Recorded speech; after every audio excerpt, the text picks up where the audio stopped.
La glucosa es el azúcar que se encuentra dentro de los alimentos, además de ser la clave para mantener el cuerpo en condiciones óptimas. En este video veremos las diferentes rutas que toma la glucosa al introducirse en el cuerpo humano. La glucólisis es la principal ruta para el metabolismo de la glucosa y la principal vía para el metabolismo de la fructosa, galactosa y otros carbohidratos derivados de la dieta. En esencia, una molécula de glucosa de 6 carbonos se degrada a 2 moléculas de piruvato de 3 carbonos. La glucólisis comprende de dos fases, preparativa y de beneficios. La fase preparativa convierte la glucosa en dihidroxiacetona fosfato y gliceraldehído de 3-fosfatos. La fase de beneficios, las dos moléculas de gliceraldehído 3-fosfato se convierten en dos moléculas de piruvato produciendo en el proceso 4 ATPs y 2 NADH hidrógeno. El resultado neto de la glucólisis es 2 ATP y 2 NADH por molécula de glucosa. Destinos del piruvato. Dejando de lado rutas interesantes del piruvato por ciertas bacterias, el piruvato formado en la glucólisis tiene tres destinos catabólicos principales. En condiciones aerobias, la oxidación completa de la glucosa a CO2 da como resultado 30 o 32 ATP. Cuando no existe la presencia de oxígeno, el piruvato se va por una ruta alternativa, siendo principalmente la fermentación láctica, dando 2 moléculas de ATP. Para conseguir la misma cantidad de ATP en condiciones anaerobias se ha de consumir unas 15 veces más de glucosa. Glucógeno. La función del glucógeno en el hígado es proporcionar glucosa libre para exportación a fin de mantener la concentración de glucosa en la sangre en ayuno. Y en el músculo es proporcionar una fuente de glucosa 6-fosfato para la glucólisis en respuesta a la necesidad de ATP para la contracción muscular. Se encuentra sobre todo en hígado y músculo, con cantidades modestas en el cerebro. Las principales enzimas que controlan el metabolismo del glucógeno son glucógeno fosforilasa y glucógeno sintasa. Estas están reguladas en direcciones opuestas por mecanismos alostéricos y modificación covalente por fosforilación y desfosforilación. La fosforilación de la glucógeno fosforilasa aumenta su actividad. La fosforilación de la glucógeno sintasa reduce su actividad. Gluconogénesis. Es el proceso de síntesis de glucosa o de glucógeno a partir de precursores que no son carbohidratos. Los principales sustratos son los aminoácidos glucogénicos, lactato, glicerol y propianato. El hígado y los riñones son los principales tejidos gluconogénicos. La gluconogénesis se encarga de convertir el piruvato y compuestos relacionados de 3 y 4 carbonos en glucosa. 7 de las 10 reacciones de la gluconogénesis son inversas de reacciones de la glucólisis. Hay 3 reacciones de la glucólisis que son irreversibles in vivo y que no pueden ser usadas por la gluconogénesis. Estas son la conversión de glucosa a glucosa 6-fosfato por la hexoquinazo, la fosforilación de la fructosa 6-fosfato a fructosa 1,6-bifosfato por la fosfofructoquinasa 1. La conversión del fosfoenolpiruvato en piruvato por la piruvatoquinasa. En la gluconogénesis, los 3 pasos irreversibles se rodean. La glucosa 6-fosfatasa es la enzima final en la gluconogénesis y se encarga de convertir la glucosa 6-fosfato en glucosa. Por cada molécula de glucosa formada a partir del piruvato se requieren 6 grupos fosfato de alta energía, 4 del ATP y 2 del GTP. Adicionalmente se requieren 2 moléculas de NADH. Pentosas fosfato. Es una ruta alternativa para el metabolismo de la glucosa. No lleva a formación de ATP, pero tiene dos funciones importantes.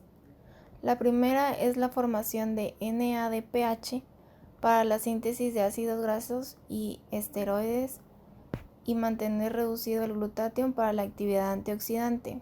Y la segunda es la síntesis de ribosa para la formación de nucleótidos de los ácidos nucleicos. La glucosa 6-fosfato deshidrogenasa cataliza el primer paso de la ruta de las pentosas fosfato, que produce NADPH.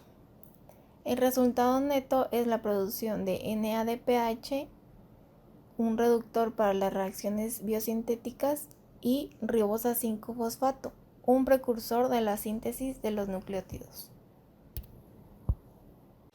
Fase no oxidativa. En los tejidos en donde se requiere más NADPH, las pentosas fosfato producidas en la fase oxidativa de la ruta se reciclan a glucosa 6-fosfato. 6 azúcares fosfato de 5 carbono se convierten en 5 azúcares fosfato de 6 carbonos, lo que permite una oxidación continua de glucosa 6-fosfato con una producción de NADPH. Glucólisis o pentosa fosfato. El que la glucosa 6-fosfato ingresa a la glucólisis o a la ruta de las pentosas fosfato depende de las necesidades momentáneas de la célula y de la concentración de NADP+ en el citoplasma. Cuando una célula está convirtiendo rápidamente NADPH en NADP+ por las reacciones biosintéticas, aumenta la concentración de NADP+ en el citoplasma, lo cual estimula la glucosa 6-fosfato deshidrogenasa, incrementando de este modo el uso de la glucosa 6-fosfato por la ruta de las pentosas fosfato. Ciclo de Krebs. El ciclo de ácido cítrico es la vía común final para la oxidación de carbohidratos, lípidos y proteínas, porque la glucosa, los ácidos grasos y casi todos los aminoácidos se metabolizan hacia acetil-CoA o intermediarios del ciclo. Para iniciar una vuelta del ciclo de acetil-CoA, cede su grupo acetilo al oxalacetato para formar citrato. 4 de los pasos del ciclo son oxidaciones en las que la energía liberada por la ruptura de enlaces se conserva en forma de NADH y FADH2.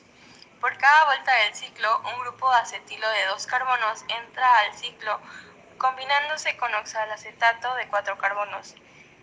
2 átomos de carbono salen del ciclo en forma de CO2 debido a la oxidación del isocitrato y cetoglutarato. La energía liberada se conserva reduciendo 3 NAD+ y un FAD, que posteriormente pasan a la fosforilación oxidativa para producir más ATP. Se produce una molécula de GTP. Al final del ciclo se genera una molécula de oxalacetato. Fosforilación oxidativa es la fase final del metabolismo productor de energía en los organismos aerobios, los que necesitan oxígeno. Todos los pasos oxidativos del catabolismo de los carbohidratos, lípidos y aminoácidos, las proteínas, convergen en esta vía metabólica en la que la energía de las reacciones de oxidación impulsan a la síntesis del ATP. Cadena de respiración de electrones. Los complejos 1 y 2 catalizan la transferencia de electrones desde el NADH, complejo 1, y el succinato, complejo 2, hacia la ubiquinona. El complejo 3 transporta electrones desde la ubiquinona reducida al citocromo C, y el complejo 4 transforma los electrones del citocromo C reducido al oxígeno. Por cada par de electrones transferidos, el oxígeno se bombea 4 protones por el complejo 1, 4 por el complejo 3 y 2 por el complejo 4. Oxidación de los ácidos grasos. La oxidación de los ácidos grasos de cadena larga de acetil-CoA es una ruptura importante para la producción de energía en las células. Existen 3 etapas en la oxidación completa de los ácidos grasos.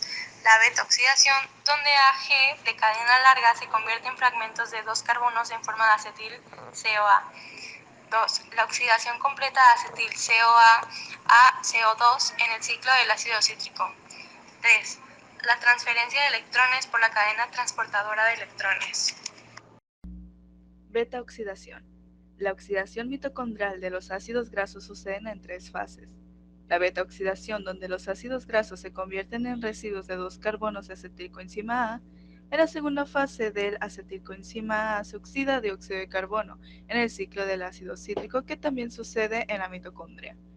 Las 2 primeras fases producen los transportadores de electrones reducidos NADH y FADH, que se utilizan en la tercera fase de fosforilación oxidativa. Sucede en 4 pasos.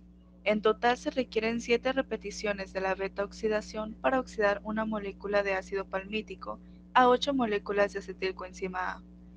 La oxidación total de ácido palmítico a 8 moléculas de acetilcoenzima A produce directamente 7FADH por 1.5 es igual a 10.5 ATP, 7NADH por 2.5 es igual a 17.5 ATP. Por cada uno de los 8 acetilcoenzima A que ingresas al ciclo del ácido cítrico, se producen 3 NADH, un FADH y un GTP, es decir, 8 FADH por 1.5 produce 12 de ATP, 24 NADH por 2.5 es igual a 60 ATP y 8 GTP. La ganancia total es de 108 ATP por molécula de ácido palmítico. Puesto que la activación de palmitato a palmitilcoenzima A requiere la ruptura de dos enlaces anhídrido fosfórico de un ATP, la ganancia neta sería de 106 ATP. Bueno, eso ha sido todo. Gracias por haber escuchado hasta acá.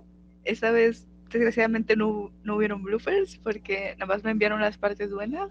Entonces, no tengo dónde sacar lo chistoso de los errores. Y también quiero hacer un agradecimiento especial a Wiseye, que me estuvo acompañando en la edición de este video hasta las 4 de la mañana en llamada. Dios mío, ella se estaba durmiendo y yo seguía aquí. Pero bueno, se te quiere, patito. Y eso ya sería todo y nos vemos en otro video. Chao.